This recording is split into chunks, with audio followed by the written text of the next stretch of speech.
Hey guys, it's Tresa. Merry Christmas and Happy New Year. It is still the Christmas season through the Epiphany, and I am making a delicious dish that my mom used to always make. I call it Mom's Risotto because she made the most delicious risotto. And so I am going to show you the process, get it started, get it cooking. And so what I have going here is I've got my rice. I soaked my rice. I always like to soak my rice. Pulls a lot of stuff out of it and makes it much healthier. And I'll explain that in a little bit. But I've got a pot here with some butter already started to melt. And I've got another pot over here with bone broth, chicken bone broth that I made the other day and in my crock pot. And so I'm heating the bone broth and I'm going to add some saffron. So when I was a kid, we used to call this yellow rice. And my mom always used to go to the Italian store and get the saffron. And I'll show you, it came in, I have it in a bowl, but it comes in a little packet. There's like 3 or 4 in this bag. I actually got this from Supermarket Italy. The link is below. And so this is the best. You want it to be good Italian saffron. So this is what saffron looks like. Let me give you an up close. And what I'm gonna do is I'm gonna put the saffron right into my broth. And I'm actually going to take a little bit of the broth and put it in this cup that I have the saffron in, just to make sure. And it's gonna give it that beautiful yellow color. And I'll show you that in a minute, but it gives it a really good flavor. So, but first what I wanna do is when I melt the butter and get this rice in with the melted butter. And what I'm gonna do, let me move this out of the way, is I'm just gonna stir that up.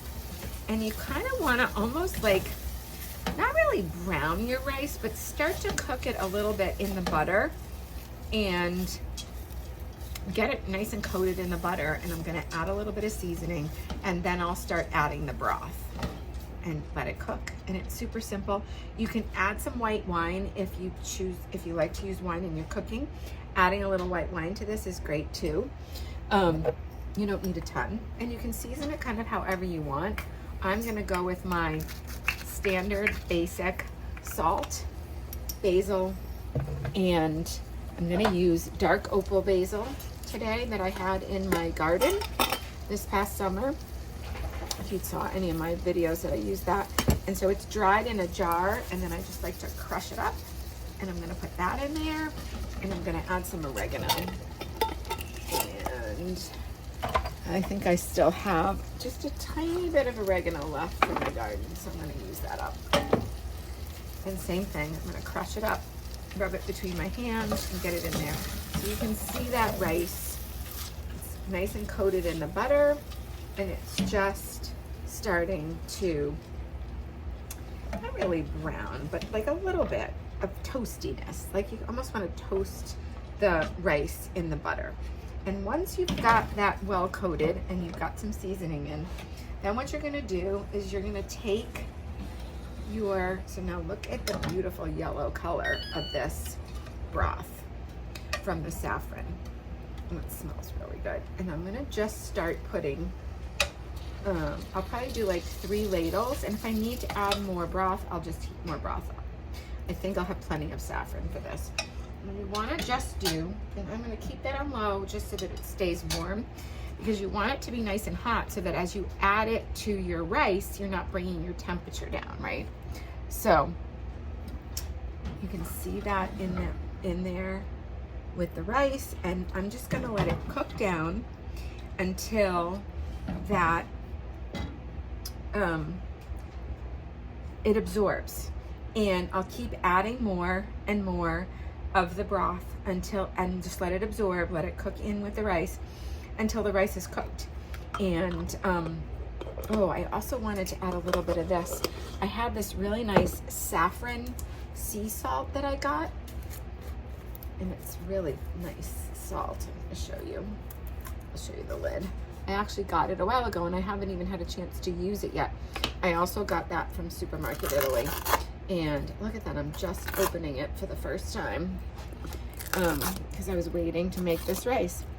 Oh, it smells really good. So I'm just gonna add a pinch of that right now, and then I'll see if I need some more later, or if I wanna put this when I serve it. So now the other thing that I'm gonna do while this is cooking is I am going to cook some mushrooms just with butter and let them cook down. My mom used to add ground, she takes Italian sausage and out of the casing, or just get the ground Italian sausage from the butcher that was not in the casing, and she'd get that, you know, cook that, and once the rice was cooked, she'd add that, and she would add dried, I think they were porcini mushrooms, which I'm not even sure I could get those at this point. So I have some baby Bella mushrooms, and we don't actually have any ground pork, but I want to make this as an option for a meatless meal. If I want to have it, like tomorrow's Friday, I want to have it on a Friday. So what I'm going to do is I'm going to cook the rice and I'm going to leave it separate. And then when I like have some for dinner tonight, I'll add the mushrooms, maybe some peas. I like to put peas in with it if I want to make it meatless. It's delicious with shrimp in it. If you've got chicken cooked, you could put chicken in it, or you could just serve it as a side dish and add some vegetables or just plain rice. So I'm not going to add anything directly to this tonight when I make it, because I want to be able to use it leftover and add different things to it. But a family favorite is sometimes we'll do broccoli, and sometimes I do broccoli and peas. Sometimes I'll do mushrooms and peas. I've done it with butternut squash, lots of different things. So you can kind of do whatever you want for vegetables. So I'm gonna let this cook for a bit, and then I'll come back and I'll show you the next steps. I'm back. The rice is cooked. I wanted to show you how delicious it looks. It smells so good. I tasted it, tastes yummy. So I wanted to tell you why I soak the rice. So what I do is, you saw the strainer I had before. What I do is I take the rice, I measure how much I want. I think I did like a cup and a half or a cup and 3/4 today. And I put it in that mesh strainer. You could use a colander as long as it's small enough so the rice doesn't fall through. And I rinse it.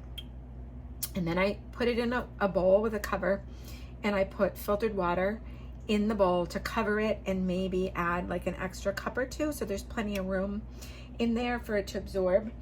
And I let it soak for at least a few hours. I try to remember to do it like first thing in the morning if I know I'm going to make rice the next night for dinner. So I think I soaked it for probably 6 or 7 hours today. The reason you want to soak rice is a couple things. It helps to break down the phytic acid in rice, and phytic acid actually is what they call an anti-nutrient. And so what happens with phytic acid in foods is that it decreases your ability to absorb the nutrients from the food, especially iron and zinc. So it breaks down the phytic acid, removes some of that. If there's a lot of question about rice, and I always buy organic, but there's still question about could there be a little bit of arsenic or something. I don't eat rice every day, but if you soak it, it helps to remove any impurities or things like that. It also helps to make it more digestible. So rice is already a fairly good food for digestion, but it makes it more digestible, and it will cook a little bit faster because it's been soaking. The longer you soak it, the quicker it's going to cook. So it helps with that as well. So what I have here is the serving that I'm going to have right now, because I don't want to wait until the rest of my dinner is ready. So I added some mushrooms that I just sauteed up, and I put them in with the rice.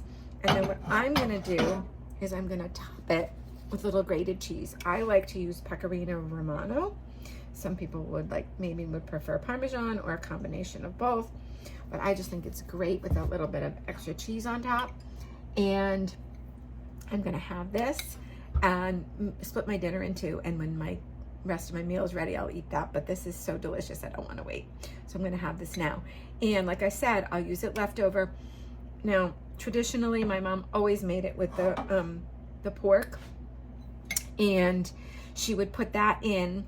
Once it was almost cooked, she'd cook the pork in a separate pan so you didn't get all the grease in there, and then she'd drain it, and she'd add the pork and the mushrooms or whatever other vegetables that she might put in the whole pot, and let it continue to cook a little bit longer in there so that it really absorbs the flavors, which is actually a great way to do it.